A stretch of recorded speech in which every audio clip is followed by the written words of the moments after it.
Alright, so let's get into it. Dot compounds. This is part 1, so we're really going to be looking at how to identify these and how we can use them. Part 2 is going to be looking at it a little bit more in depth.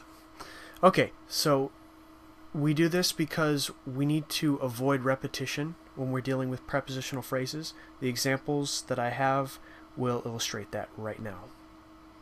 Okay, so first, how can we be repetitive? By always including the same noun, even though it's clear what we're talking about. Here's an example. In English, what do you think about German? If you're going to ask that question and it's already clear that you're talking about German, why say that word German again? So let's be clear that we know our prepositional phrase here, a prepositional phrase about German. Our preposition being about. So doesn't it sound a lot better to say, what do you think about it? I mean, if you already know that you're talking about German, why keep saying it? Oh, I like German. Oh, I was talking about German the other day. What do you think about German? That's just too repetitive. So, what do you think about it? So in this case, what we're doing, we're taking the prepositional phrase about German, replacing it with about it. Makes perfect sense. We do this all the time in English, whether we know it or not. By using pronouns like it, them, and they within the prepositional phrase, we replace the noun we were referring to and avoid unnecessary repetition. So, now the question, how does this relate to German? Can we do this in German? Of course we can.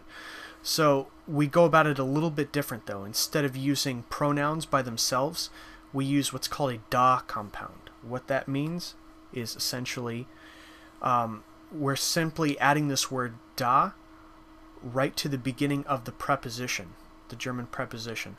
And I'm going to show you an example right now. Let's look at our, recall our English example first, and then I'll show you the German equivalent. What do you think of German? What do you think of it? So we replaced it with German so that we avoid being repetitive. We already know we're talking about German. So, in German, that same exact question. Was halten Sie von Deutsch? Our preposition von, our prepositional phrase von Deutsch. It literally means of German. So we've changed it here to was halten Sie davon, essentially taking out Deutsch. We don't want to keep repeating that, and we stick da on the front of our preposition von.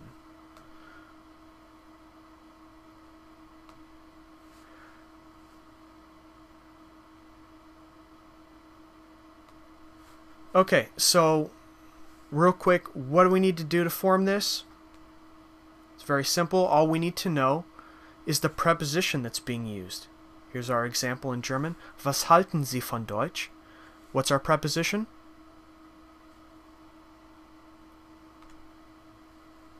Preposition is von. I've highlighted von Deutsch because that is our prepositional phrase.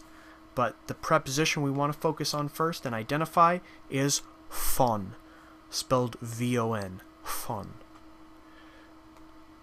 Then, what we need to do is we take out the repetitive noun. We don't want to keep repeating Deutsch, so let's take that out.